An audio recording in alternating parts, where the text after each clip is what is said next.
শুভ সকাল, কেমন আছো সবাই?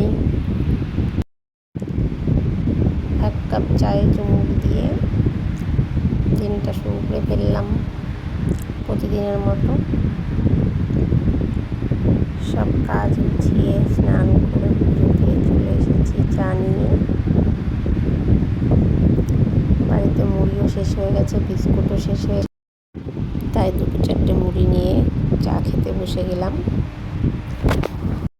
জয়দীপ 7টার সময় পরীক্ষা দিতে চলে গিয়েছে। 10টা বাজে, আরও এক্ষুনি বাড়িতে চলে আসবে। বাড়িতে এসে ওকে পান্তা খেতে দেবো। পান্তাটা জয়দীপের এত পছন্দ হয়েছে যে রোজই বলছে, মা আমার জন্য পান্তা করবে, তুমি পান্তা রেখে দেবে, আমি পান্তা ভাত খাবো। তাই রোজই পান্তা হচ্ছে এখন প্রায়। গরম থেকে বাঁচার জন্য আমরা এখন প্রায় সকালে পান্তা খাচ্ছি। জয়দীপের বড়দা দুজনেই বলছে পান্তা করে রেখে দিতে, তাই আমি সকালের একটু রান্নার হাত থেকেও বাঁচতে পারছি। পান্তা খেয়ে এখন যাচ্ছি আমরা এটিএমে টাকা তুলব। আসলে হয়েছে কি, মাসের শেষ, তাই এখন হাতে একদমই টাকা নেই। তাই জয়দীপের বাবা আবার সামনের মাসের জন্য টাকা পাঠিয়ে দিয়েছে অলরেডি। এখান থেকে জয়দীপের স্কুলের মাইনে, স্কুলের গাড়ি ভাড়া, টিউশন ফিস সমস্ত কিছু দিতে হবে, এবং পুরো মাসের সামনের মাসের মে মাসের বাজারটাও আমাকে করতে হবে। আগের দিন হাট থেকে আনা বেডশিটটা বাঁধবো বলে ফোমটাকে পরিষ্কার করে নিচ্ছি ভালো করে। পুরো ফোম খাটটাকে ঝাড়ার পরে কত নোংরা বেরিয়েছে। অ্যাকচুয়ালি জয়দীপ যেহেতু ছোট, বুঝতে চায় না, সবসময় যখন তখন খাটের উপর উঠে বসে থাকে। সারাদিন আমাকে গোছাতেই হয়। যাই হোক, কী করা যাবে, ছোট। বেডশিটটা সুন্দর করে পেতে নিয়েছি। কেমন লাগছে তোমরা কমেন্টে জানিও। আমার জয়দীপের এই কালারটাও খুব পছন্দ হয়েছে, তাই ওর পছন্দেই নিয়ে এলাম। আমারও বেশ ভালোই লেগেছিল। জয়দীপ নতুন বেডশিট পেয়ে ভীষণ খুশি হয়ে গেছে, একটুখানি শুয়ে নিল।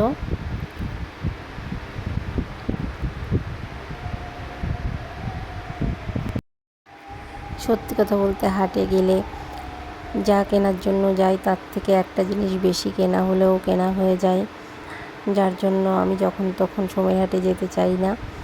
একটা নাইটি পছন্দ হলো, তাই নিয়ে চলে এলাম নিজের জন্য। জানি না তোমাদের পছন্দ হবে কি না। যাই হোক, আমি কেন, অন্য কেউ কেন, যে পড়বে তার পছন্দ হলেই হলো। নতুন জিনিস পেলে মনটা খুব খুশি হয়ে যায়, তাই না বলো? পাশের দোকান থেকে কিছু জিনিস কিনে নিয়ে এলাম, ফুরিয়ে গিয়েছিল। মাসের শেষ হলে যা হয়, ঘরের সব জিনিসই প্রায় ফুরিয়ে গিয়েছে, শেষ হয়ে গেছে। মুড়ি ছিল না, বিস্কিট ছিল না, অনেক কিছুই ছিল না। তাই যেটা এখন খুব প্রয়োজন সেটা নিয়ে এলাম। পরে একটা টাইম করে যাব বাইরে, পাশে বাজারে, সেখান থেকে সব কিছু নিয়ে আসবো একবারে ভেবেছি। 500 মুড়ি নিয়ে এসেছি, আপাতত ঢেলে রেখে দিচ্ছি, যেহেতু আমি চায়ের সঙ্গে মুড়িটাই বেশি পছন্দ করি, এই জন্য মুড়িটা একটু বেশি শেষ হয়। তাছাড়াও জয়দীপ দুধ পুরি খেতে পছন্দ করে, তাই মুড়িটা আমাকে সবসময় রাখতেই হয়। প্রত্যেক মাসেই ভাবি কিছু সেভিংস করব, কিন্তু কিছুতেই হয়ে ওঠে না। আমাদের মধ্যবিত্তের সংসারে যতই চাপিয়ে চলি না কেন, বাজেটটা যেন বেড়েই যায়। সবসময় হিসেব করেই খরচ করার চেষ্টা করি, কিন্তু কিছুতেই যেন হয়ে ওঠে না। 200 টাকার একটা নোট নিয়ে গিয়েছি দোকানে, মাত্র 50 টাকা ফেরত এসেছে, 150 টাকা খরচ হয়ে গেছে। দুপুরে বানিয়ে ফেললাম ঠান্ডা ঠান্ডা সাবুর শরবত। এখন সাবুর শরবত খাবো। এই গরমে কোনো কাজই যেন করতে ইচ্ছে করে না, তবুও করতে হবে, কিছু করার নেই। জয়দীপের বড়দা মানে ঠাকুরদা আজ বাড়িতে নেই, তাই আমি আর জয়দীপই শুধু বাড়িতে আছি। এই জন্য দুপুরে আমরা সাবুর শরবত এটা ওটা খেয়েই কাটিয়ে দিয়েছি। রাত্রে ভেবেছি ভাত আর রান্না করবো না, রুটি তৈরি করব। তার জন্য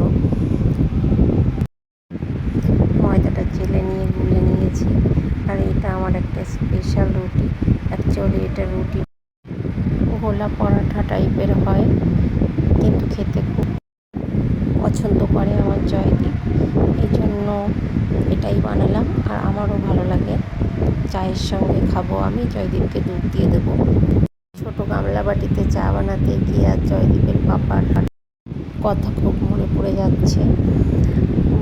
জয়দীপের পাপা বলে আমি নাকি সব কিছুতেই রান্নাবান্না করে ফেলতে পারি। আমাকে মজা করে বলতো, তুমি তো গ্লাসেও চা বানিয়ে ফেলতে পারো, একদিন গ্লাসে করে চা বানাও না। এইভাবে আমার সঙ্গে মজা করতো। অ্যাকচুয়ালি আমি যদি বাসন মাজা না থাকতো বা কোনো কারণে আমার চায়ের যে বাসনটা সেটা এঁটো থাকতো, হয়তো সেই সময় ইমিডিয়েটলি আমার চায়ের প্রয়োজন, তাহলে আমি যে কোনো কিছু বাটিতেও চা বানিয়ে নিই, যে কোনো কিছুতেই চা বানিয়ে খেয়ে ফেলি। চাটা অ্যাকচুয়ালি আমার খেতেই হয়। শীতকালে তো 2-3 টাইম আমি খেয়েই থাকি, 4 টাইমও, কিন্তু গরমের সময় 1 টাইমই সকালে সকালে খাচ্ছি। আর আজ রাতে বানিয়েছি শুধু, বিকেল টাইমটা মাঝে মধ্যেই এখন গরমের কারণে মিস হয়ে যাচ্ছে, নইলে সকালে বিকেলে 2 টাইম আমি চা খাই। এবার হয়তো বাড়ি থেকেও এলো, চায়ের বাসনে চা বানানো হয়েছে, এঁটো পড়ে আছে। তারপরে কি হয়, তখন আর ওই মাজার জন্য এনার্জিটা থাকে না, তখন আমি যে কোনো বাটিতে বা যে কোনো কিছুতে চা বানিয়ে ফেলি আমার জন্য। এই কারণের জন্য জয়দীপের বাবা আমাকে ওইভাবে মজা করতো আমার সঙ্গে। তাই আজ আবার একটা গামলা বাটিতে চা বানালাম, আর তাই খুব মনে পড়ে গেল জয়দীপের বাবার কথা। এখন খাওয়া দাওয়া কমপ্লিট করে নিয়ে জয়দীপের বাবার সঙ্গে কথা বলবো ফোনে, তারপরে ঘুমিয়ে পড়বো তাড়াতাড়ি করে। কারণ জয়দীপের মর্নিংয়ে স্কুল, পরীক্ষা তো শেষ হয়ে গেছে, কিন্তু স্কুল ওদের এখনও ছুটি হয়নি, যেহেতু ওদের প্রাইভেট স্কুল, সরকারি স্কুল